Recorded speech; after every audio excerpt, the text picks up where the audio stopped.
bienvenue dans cette vidéo. Aujourd'hui, nous allons parler d'être fils de Dieu, ou fille de Dieu, bien sûr. Je m'aperçois que beaucoup de chrétiens n'ont pas vraiment cette vie de fils ou de fille de Dieu. Pourtant, chaque personne qui est née de nouveau est remplie du Saint-Esprit et fils de Dieu. C'est ce que nous dit Paul dans Galates chapitre 3 et verset 26. Il dit « Tous sont fils de Dieu, au moyen de la foi, ou à travers la foi. » Nous sommes tous fils de Dieu. Et malheureusement, bien peu de chrétiens ont une vie de fils ou de fille de Dieu. Je me souviens ça me rappelle ce passage plutôt dans Luc au chapitre 8, lorsque Jésus était sur ce bateau avec les apôtres et il y avait cette grande tempête, ce grand orage qui était là. Et tous les apôtres avaient peur, ils étaient malheureusement presque persuadés que ça allait être le dernier jour de leur vie. Ils étaient sûrs qu'ils allaient mourir noyés, que le bateau allait couler, etc. Et Jésus s'est levé et il a parlé au vent. Et il lui a dit « Calme-toi ». Et le vent s'est arrêté. Et ce qui m'a frappé, c'est la réaction de ces apôtres qui, la Bible dit, qu'ils ont été comme pris d'une grande frayeur, qu'ils ont eu peur en se disant « Mais quel est cet homme? Mais qui c'est celui-là? Mais qui est-il finalement ?» Pourtant, ça faisait déjà plusieurs mois qu'ils passaient toute leur journée avec Jésus, qu'ils prenaient leur repas avec Jésus, qu'ils dormaient à côté de lui, ils passaient vraiment le plus clair de leur temps avec lui. Et ils n'avaient pas encore compris que Jésus était le Fils de Dieu, que Jésus avait autorité sur toute chose finalement. Et aujourd'hui, beaucoup de chrétiens sont comme ça. On peut très bien aller à l'église tous les dimanches, on peut lire sa Bible tous les jours, prier et parler à Jésus, sembler le connaître, mais pas le connaître finalement vraiment.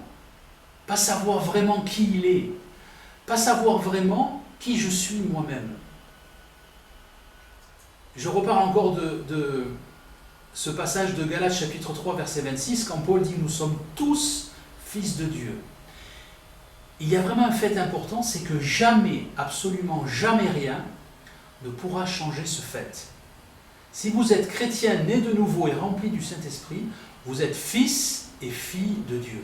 Et rien ne peut changer ça, absolument rien. Et ça, c'est vraiment quelque chose de très très très important à graver. C'est déjà gravé ici dans nos esprits, mais il faut absolument le graver ici dans notre âme. Il faut le graver dans notre intelligence. Pourquoi ? Parce que Satan ne va pas se gêner, lui ou ses démons, pour venir vous suggérer une pensée complètement mensongère qui va dire « Mais regarde-toi, rappelle-toi ce que tu as dit hier, mais tu es fils de Dieu, tu es fille de Dieu ?» Mais non, c'est pas possible. Regarde-toi agir, mais regarde comment tu parles, mais regarde ce que tu fais, c'est pas possible. Tu n'es pas fils de Dieu, bien sûr que non. Mais tout ça, c'est des mensonges. Rien, absolument rien, ne pourra changer la position de fils ou de fille de Dieu que nous avons. C'est tellement, tellement, tellement important.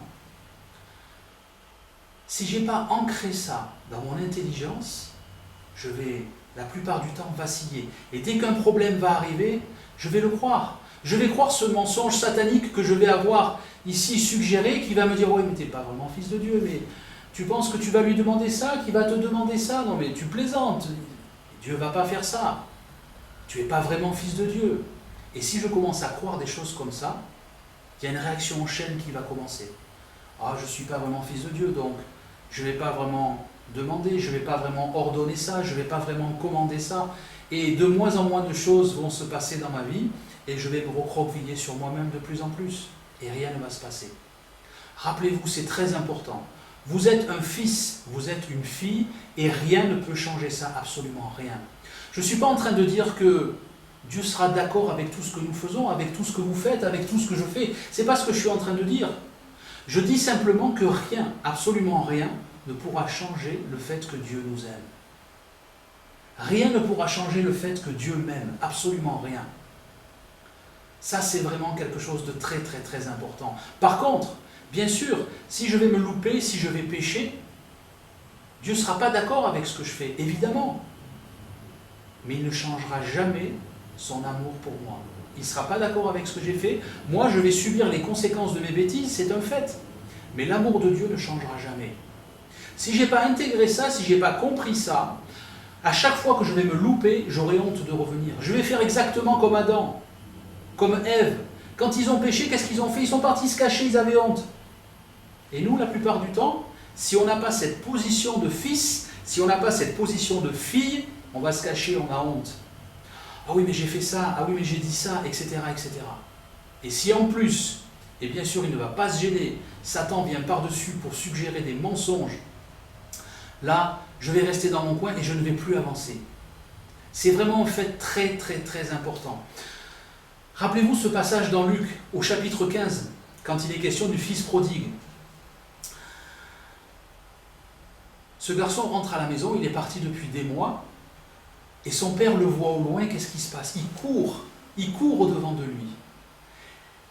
Il lui saute dans les bras, il l'embrasse. Il appelle ses serviteurs. Lavez-le, donnez-lui des habits propres. C'est mon fils. Il était mort, il est revenu à la vie, il est rentré à la maison. C'est pas tellement sur ce point que je veux mettre l'accent, mais plus sur son frère. La Bible dit que son frère est allé voir le père et lui a dit « Regarde, ça fait tout ce temps que je travaille pour toi, que je me suis vraiment démené pour toi, où j'ai vraiment travaillé pour toi, travaillé et travaillé et travaillé encore. J'ai jamais pris quoi que ce soit pour me réjouir avec mes amis. J'ai jamais, comme la Bible dit, tué un veau pour faire une fête avec mes amis, ou peu importe, on pourrait le transposer dans nos jours aujourd'hui. Mais qu'est-ce que lui a répondu le père? Regarde, tout est à toi. Pourquoi tu ne le prends pas? Prends-le. Tout est à toi. Est-ce que je t'ai empêché de prendre quelque chose? Est-ce que je t'ai dit ne touche pas à ça ou ne touche pas à ça? Non, tout est à toi. Prends-le. Galates chapitre 3 et verset 26 nous dit que c'est par la foi qu'on est fils. Il faut qu'on prenne toutes ces choses par la foi. Alors bien sûr, certains peuvent me dire « Oh Franck, c'est facile.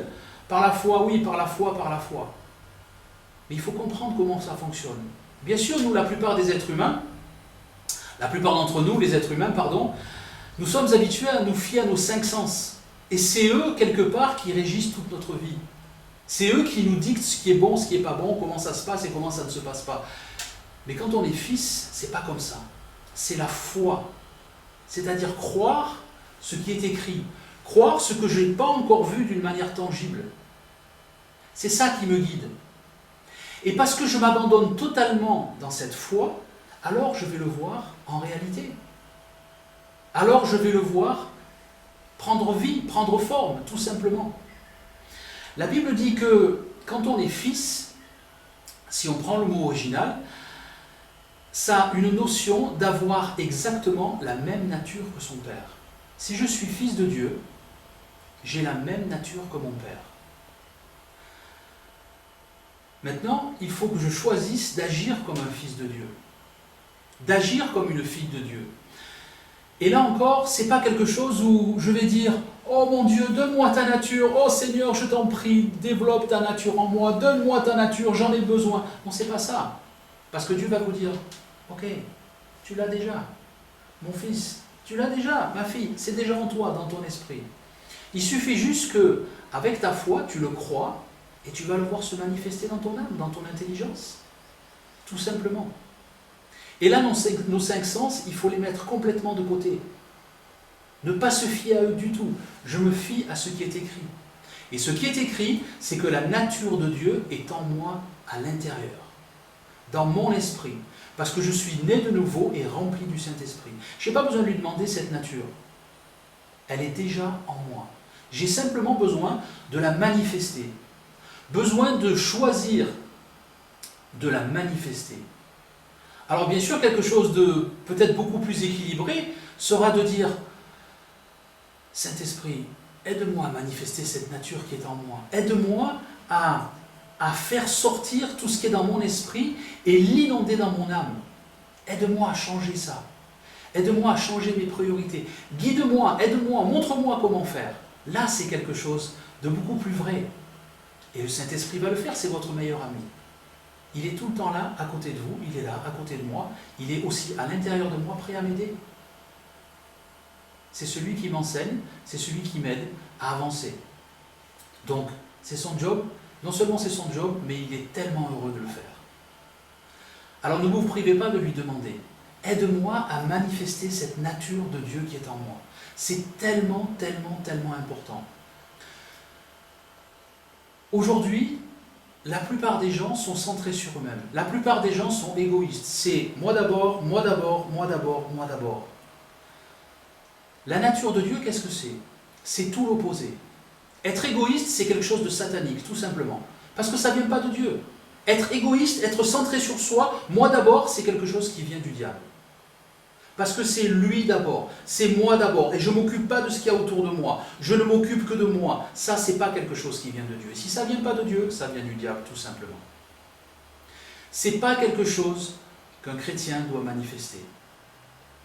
D'une manière régulière en tout cas. Bien sûr, on peut se louper, et ça m'arrive moi d'être égoïste malheureusement, et des fois je me mettrai des gifles quand j'y repense, je me dis non, c'est la dernière fois, je ne vais pas recommencer ça, et je ne me referai pas avoir une deuxième fois. Bien sûr, ça peut arriver. Mais d'une manière générale, de ne pas être centré sur soi. Et Dieu n'est pas comme ça, Dieu est tout le contraire. Quand on pense à Jésus qui est venu mourir sur la croix, Jésus est Dieu. Qu'est-ce qu'il a fait Dieu pour sauver sa créature, c'est-à-dire nous? Il a donné sa vie. Il n'a pas pensé à lui d'abord, il a pensé à nous d'abord. C'est ça la nature de Dieu. Je pense à l'autre d'abord. Alors je ne suis pas en train de dire d'agir d'une manière complètement déséquilibrée, c'est pas ça, parce que Dieu est parfait, Dieu est équilibré, et nous on a le Saint-Esprit justement pour nous aider à rester équilibrés. C'est lui qui nous guide dans nos choix et dans les actions qu'on fait. Il n'est pas question bien sûr de laisser tomber sa famille, laisser tomber tout ce qu'on aime et partir dans les rues ou partir dans je sais quel pays pour aller aider, etc. C'est pas ça que je dis. Ce que je dis simplement, c'est que il faut accepter de temps en temps de lever un petit peu la tête et de regarder un petit peu autour de soi, de regarder les autres d'abord, de ne pas être tout le temps à regarder soi-même, soi-même, soi-même, soi-même. Si je regarde les autres, j'adopte la nature de Dieu. Et c'est tellement important, aimer les autres. La nature de Dieu, c'est d'aimer sa créature d'abord. Si je veux être un fils de Dieu, si je veux agir comme une fille de Dieu, je vais devoir accepter d'avoir cette nature en moi, de manifester cette nature qui est en moi. C'est-à-dire de faire passer les autres avant moi, de regarder. Et vous verrez que si vous commencez à faire ça, beaucoup de problèmes que vous avez dans votre vie vont se résoudre automatiquement. Parce que bien des choses, bien des problèmes que nous avons, bien des luttes que nous avons proviennent du fait que la plupart du temps, nous sommes simplement trop centrés sur nous-mêmes. On pense à nous d'abord et on pense qu'à nous. Et alors on est là et on regarde son nombril, comme on dit, et on est centré sur soi, et encore sur soi, et encore sur soi, et encore sur soi. Et c'est quelque chose qui va nous créer des problèmes qui finalement n'existent pas, parce qu'ils proviennent de cette manière d'agir. La nature de Dieu, c'est d'aimer les autres, et je dois aimer les autres. Et vous allez voir que lorsque vous allez commencer à lever la tête et regarder un peu plus autour de vous, vous allez voir des choses que vous n'aviez jamais vues avant. Peut-être, tiens, je peux aider celui-là. Ou le Saint-Esprit qui me dit, va prier pour celui-là. Ou alors, va voir celle-là. Et, je ne sais pas, peut-être, paye-lui son plein d'essence. Vous êtes à, je ne sais pas, dans une épicerie en train de faire vos courses et le Saint-Esprit va vous dire, tiens, regarde cette mamie qui est là. Paye-lui ses courses. Ça peut être ça, ça peut être aller voir quelqu'un, lui dire que Jésus l'aime, ça peut être aller voir quelqu'un, l'aider à porter quelque chose, et vous allez voir que votre vie va totalement changer. Parce que Dieu nous a créés pour ça. Dieu nous a créés pour être tournés vers les autres. Et c'est lorsque je suis d'abord tourné vers les autres que je vais manifester bien sûr cette nature de Dieu, que je vais pouvoir tirer tous les bénéfices d'être un fils ou d'être une fille. Alors quand j'aurai cette assurance, Je ne vais plus être là sans arrêt à croire tout ce que le diable me dit en disant non, Dieu ne t'aime pas, Dieu ne t'écoute plus parce que tu as fait ça, parce que tu as dit ça. Non, c'est fini. Je sais que j'ai cette position et rien ne peut la bouger. Bien sûr, si je me trompe, si je me loupe, la repentance est là. Je me repens, c'est-à-dire je change ma manière de penser. Je dis, ça c'est terminé. J'ai pensé comme ça, maintenant je ne pense plus comme ça. Je ne le ferai plus, je ne me ferai pas avoir une deuxième fois. La repentance est là, il faut s'en servir. La repentance c'est quelque chose de récurrent qui revient tout le temps. On en a besoin tout le temps. Et il ne faut pas hésiter à l'utiliser. Mais quand j'adopte cette nature de Dieu, là, je suis vraiment un fils ou je suis vraiment une fille de Dieu. Et tout ce qui est dans le royaume est pour moi. Je fais partie de ce royaume. Je suis exactement comme Jésus. Je crois que c'est dans la première épître de Jean, au chapitre 4 et au verset 17, si je ne dis pas de bêtises, où il est écrit que tel que Jésus est, nous sommes dans ce monde. Pas le jour où on mourra et on sera au ciel. Aujourd'hui, ici, dans notre vie, nous sommes exactement comme Jésus. Nous avons la même condition que Jésus. Nous avons les mêmes avantages que Jésus. Rien de moins. Rien de plus, mais rien de moins. Tout ce qui appartient à Dieu, Paul le dit dans l'Épître aux Romains, ne pensez-vous pas que Dieu ne vous donnera-t-il pas tout avec lui? Tout ce qui est à Dieu est à nous. Il suffit simplement d'utiliser sa foi. Rappelez-vous ce que dit Galates chapitre 3 et verset 26. C'est par la foi que nous sommes fils et filles de Dieu. Donc nous devons utiliser cette foi. Nous devons croire, nous devons mettre nos 5 sens de côté. Je ne m'en occupe pas et je crois ce que je n'ai pas encore vu. Et parce que je le crois, alors je vais le voir. C'est comme ça que ça se passe. C'est tellement simple. Il n'y a rien de compliqué dans l'évangile.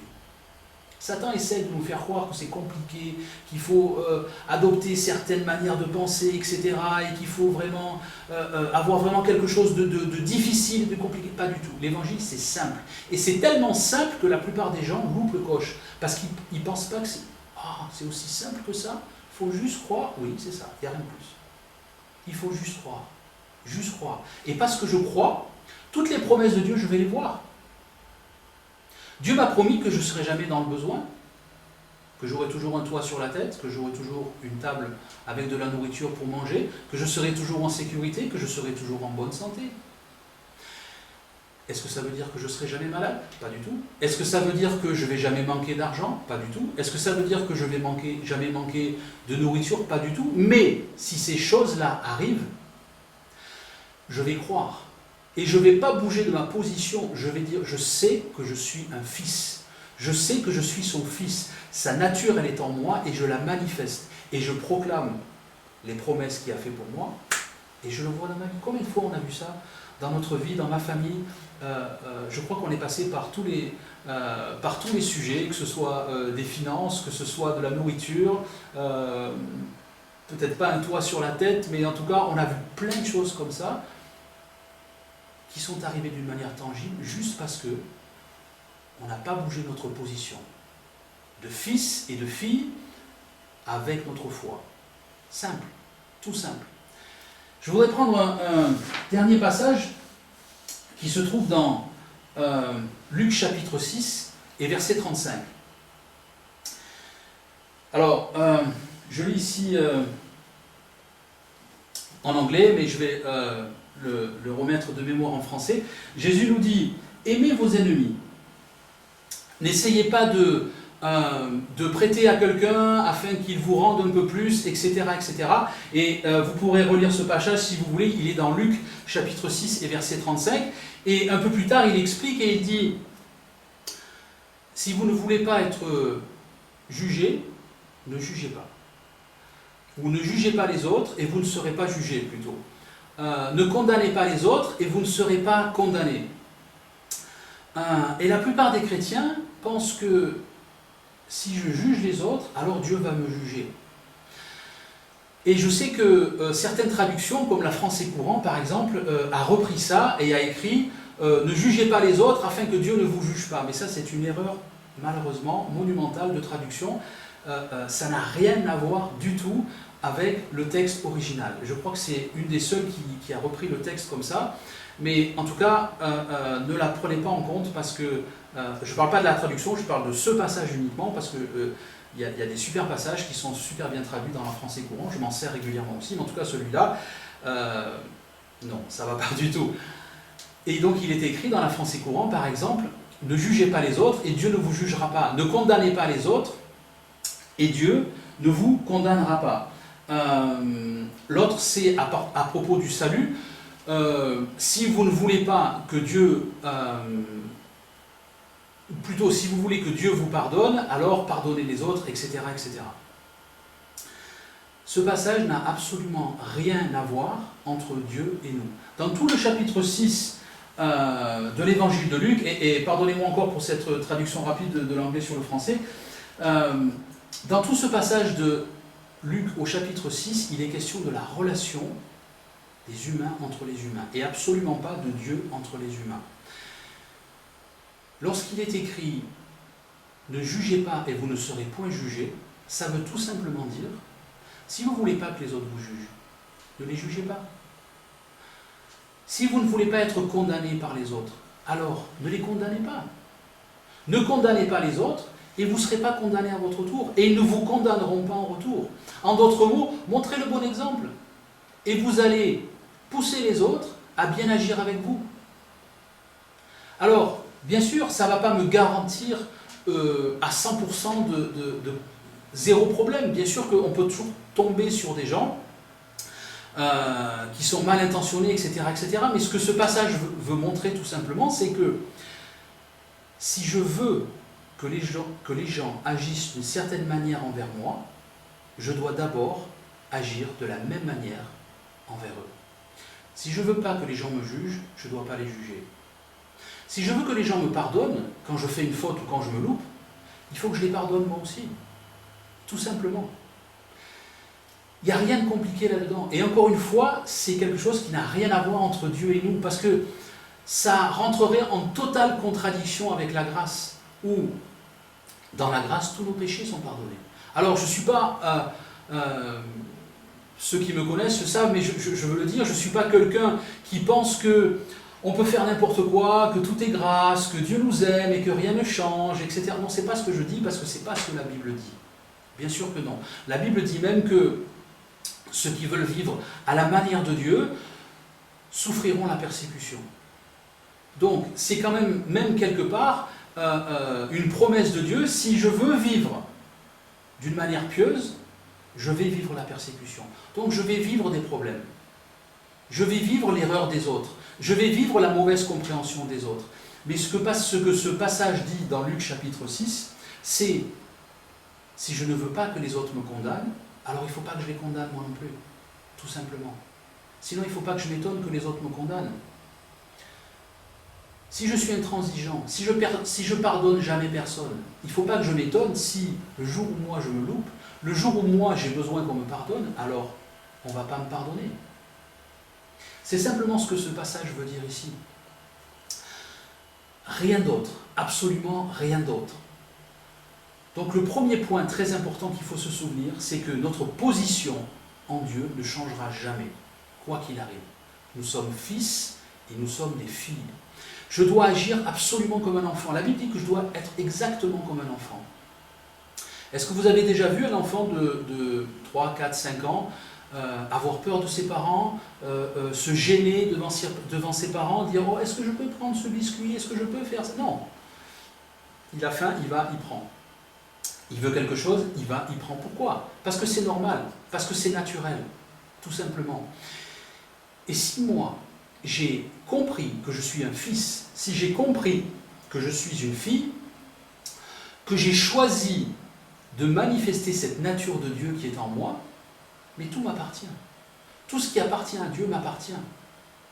Et alors, parce que je vais accepter de manifester cette nature de Dieu, tout est à moi. Je vais manquer de rien. Le jour où je vais être peut-être malade, je vais commander à la maladie de partir et elle va partir. Le jour où je vais manquer de quelque chose, je vais proclamer que Dieu pourvoit à tous mes besoins et je vais voir mes besoins pourvus. Encore une fois, combien de fois dans notre famille on a vu ça? Je ne les compte plus. Je ne les compte plus. Tout simplement parce qu'on a mis nos 5 sens de côté et on s'est appuyé simplement sur notre foi. Croire ce qu'on n'a pas encore vu. Simple. Encore une fois, l'évangile, c'est simple. Si on vous propose, si on vous apporte un évangile compliqué, ne le croyez pas. L'évangile, c'est simple. C'est juste simple. C'est fait pour tout le monde. Un enfant peut le comprendre. Tout simplement. Le problème, c'est que nous, adultes, la plupart du temps, pour la plupart d'entre nous, en tout cas, ça peut faire 20 ans, 30 ans ou 40 ans qu'on est habitué à vivre avec ces 5 sens qui sont là et qui régissent un petit peu notre vie et qui nous disent ce qui est vrai, ce qui est faux, ce qui est bon et ce qui est moins bon. Mais ce n'est pas toujours vrai. En tout cas, en ce qui concerne Dieu, ce n'est pas vrai. Parce qu'en ce qui concerne Dieu, ce qui est vrai, c'est ma foi. Ce qui est vrai, c'est ma foi qui s'appuie sur ce qui est écrit, tout simplement.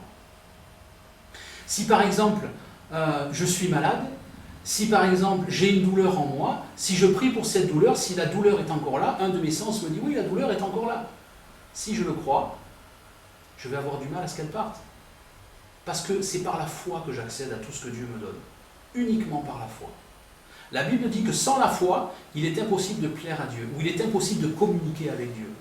Le seul moyen de communication que nous avons avec Dieu, c'est la foi. C'est croire ce qui est écrit. Croire ce que mes 5 sens ne peuvent pas percevoir. C'est par la foi que je crois que je suis un fils. C'est par la foi que je crois que je suis un fils. C'est par la foi également que je crois que je suis sauvé. Aucun de mes 5 sens ne peut me dire « Tu es sauvé, tu vas passer l'éternité avec Dieu ». Non, c'est pas vrai. Pourquoi vous le croyez? Parce que votre foi en Dieu. Pour les autres choses, c'est exactement pareil. De la même manière que je m'appuie sur ma foi pour dire « Je suis sauvé, je vais partir pour l'éternité avec Dieu après ma mort », c'est exactement la même chose pour tout le reste.